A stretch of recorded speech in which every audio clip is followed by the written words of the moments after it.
La épica española se refiere a un género narrativo que se ocupó de la historia nacional de España durante la Edad Media, que comprende desde el siglo V al XV.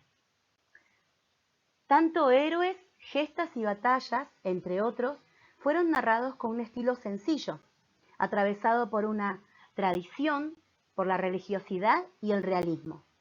Entre los estudiosos de este género hay consenso en afirmar que los relatos inscritos en este movimiento poseen abundante contenido histórico.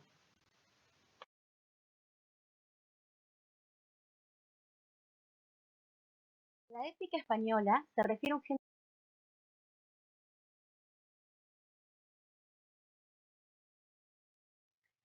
La épica aparece como cantares de gesta en las edades heroicas de los pueblos, en esos momentos históricos en el que se forjaba una identidad nacional. En su narrativa nos presenta una sociedad que está liderada por guerreros, que buscan fama con sus proezas militares, y así surgen con el fin de avivar el espíritu guerrero y heroico, para exaltar las victorias militares y crear un modelo de conducta ideal. Este género se consolidó a través de un largo proceso oral. Las variantes son una constante en la poesía épica y solo desaparecen cuando el relato es fijado por escrito.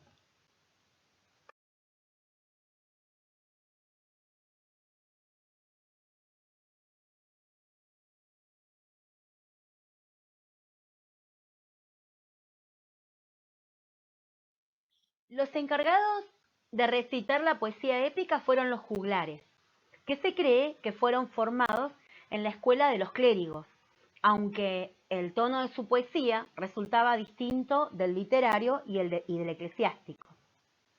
En los primeros tiempos de ese medio milenio se olvida el latín de los histriones. Recordemos que los histriones eran los actores de teatro, los que hacían las representaciones dramáticas en la antigüedad clásica. Y así nacen las lenguas romances de los juglares. Se considera que tanto clérigos con trabajo individual como los juglares trabajando colectivamente, siempre continuando la tradición de su oficio, contribuyeron al cultivo literario de las lenguas neolatinas. Pero se cree que los juglares tuvieron la iniciativa en los primeros tiempos, dado que cada día entendían menos el bajo latín, que era usual entre personas instruidas, y también por la cuestión de que no los entendían, no les entendían lo que ellos querían expresar, se vieron en la obligación, por su oficio, a emplear las formas del latín vulgar, porque necesitaban darse a entender en todo momento, y también tuvieron que renovar su repertorio heredado. Así fue que el habla vulgar de usos cotidianos se implementó en la prosa recreativa y en la canción musical. En este periodo inicial en que las hablas románicas se apartaron del latín escrito, pasaron siglos donde el canto y la recitación de los juglares fue la única literatura que existió. Así fue que los juglares, no por decisión, pero sí por intuición, debieron echar llave al arte de los clérigos, que mantenían una tradición docta, para ocuparse del gusto del pueblo, de lo más sencillo, de lo más cotidiano, creando así una nueva tradición popular en la lengua románica de los nuevos pueblos medievales.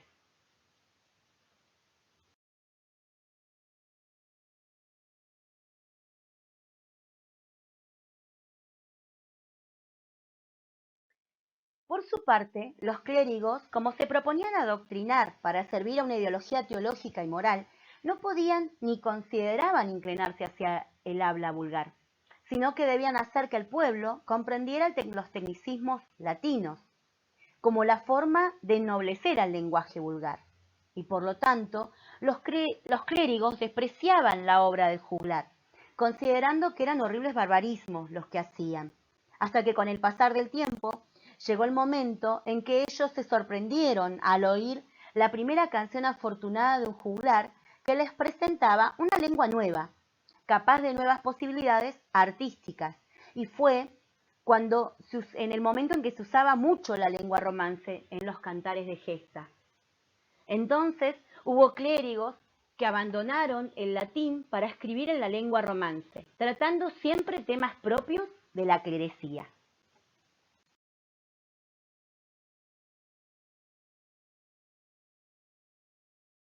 El Cantar de Gesta es una composición poética medieval de carácter narrativo, en la cual se relataban hazañas de personajes históricos o guerreros legendarios y eran transmitidos oralmente por los juglares. Con respecto al origen de los cantares de gesta, existen tres teorías que aportan sus contribuciones con respecto a esta cuestión, ¿sí? La primera es la teoría tradicionalista.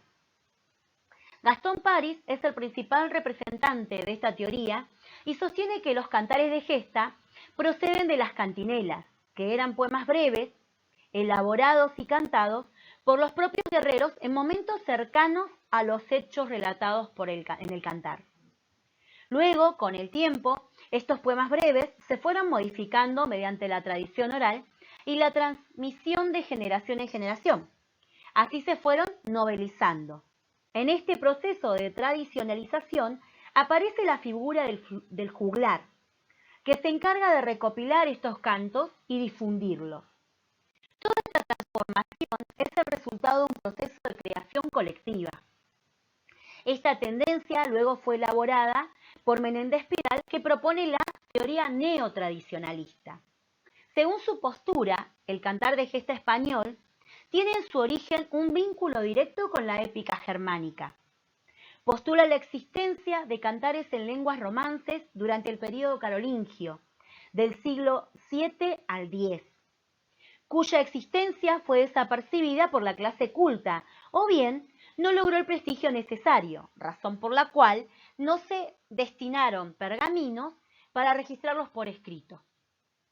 Para explicar el silencio de los cantares de gesta entre el período carolingio y la fecha del primer manuscrito, cuando otros estudiosos postulan la evidente inexistencia de la épica durante ese periodo, Menéndez Pidal propone un concepto nuevo que habla de estado latente, sosteniendo que el cantar de gesta existiría pese a la falta de evidencias para afirmarlo.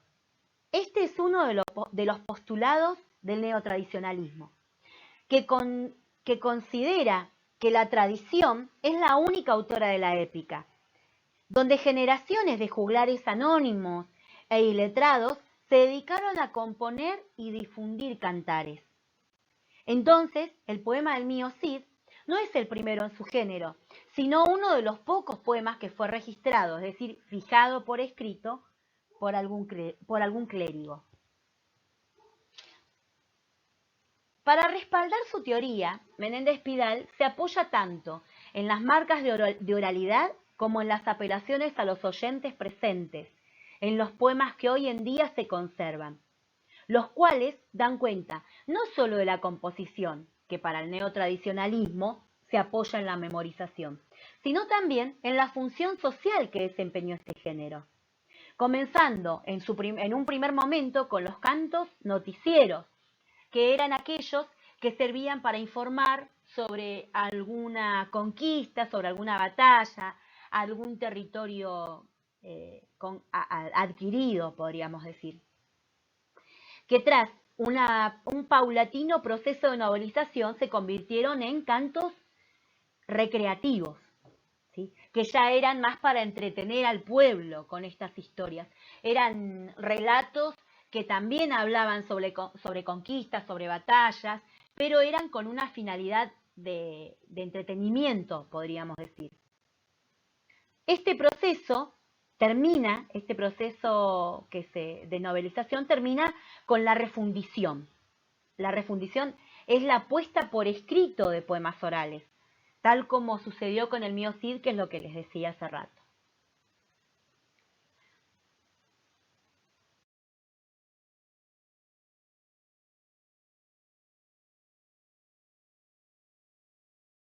La tercera teoría es la individualista. Su principal referente es Joseph Bédier, quien sostiene que no existe esta cuestión que sustenta el tradicionalismo respecto de una actividad poética tradicional previa a los monasterios. Él asegura que la poesía épica surge en el siglo XI, como la obra de un poeta, no como resultado de lo que se denominan las fuerzas colectivas. Para él, se producen como resultado del oficio de un solo escritor. Sin embargo, esta tesis que él propone de un único autor no logra explicar con claridad cómo los poetas del siglo XI adquieren un conocimiento tan específico sobre hechos ocurridos 3 o 4 siglos antes. Y además no explica la razón por la cual se realiza el cantar, digamos. ¿Cuál es la causa de armar estos cantares teniendo en cuenta esos hechos y encima difundirlos? Es decir, dedicarse a armar composiciones en honor a hechos tan lejanos. Para explicar esto, Bedier argumenta que son los monjes quienes conocen las crónicas históricas ocurridas en el imperio de Carlomagno.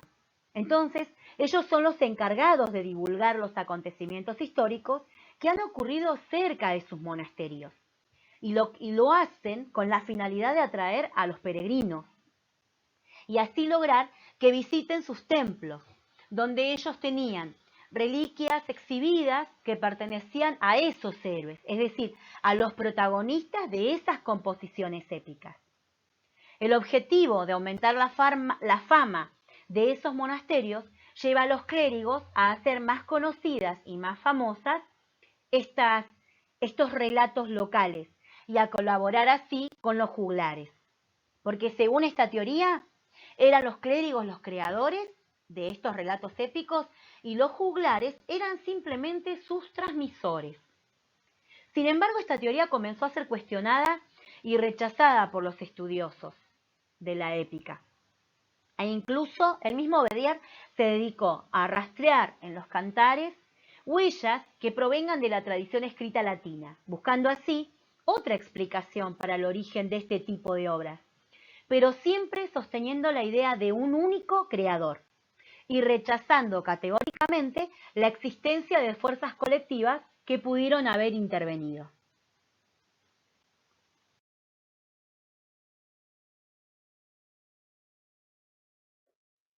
Para finalizar, podemos pensar en que dichas características nos permiten postular, por un lado, que la distancia entre juglares y clérigos, planteada por Menéndez Pidal, no era tal, sino que había entre ellos intercambios y tal vez trabajos en conjunto. Y por otro lado, también podemos pensar en que los juglares,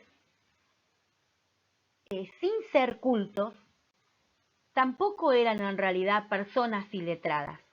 ¿Sí? Quien respalda esta postura también es el estudioso Faulhaber.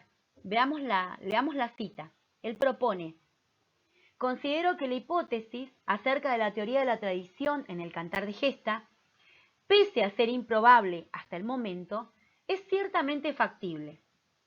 Asimismo, creo posible cierta retroalimentación entre el trabajo de los juglares y los clérigos, aunque quede por establecerse en qué términos pudo haberse dado.